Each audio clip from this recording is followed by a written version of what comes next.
Alright guys, so I wanted to show you this. So this is the Minnie Fifi bath playset.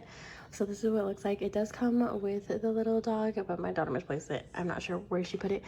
But yeah, so this is the little bathtub. This is what it looks like on the side. I believe it does come with like one little accessory that's like basically like a little shampoo. And it looks similar to this, but a lot smaller. But yeah, so this is what it looks like right here. This little top portion part does come off.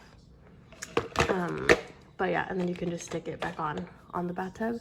But it's cute. There's these little knobs right here that you can actually twist, and it totally does look like a whole little bathtub area.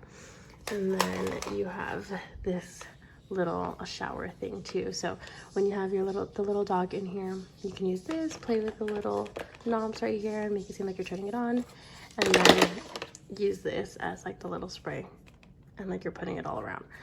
Super cute. This is a really fun toy for them to have, especially if like you're really into all the Disney items. This is really cute to have. And again, this is like a little mini one. But yeah, it's a lot of fun, super light. So it looks like on the bottom.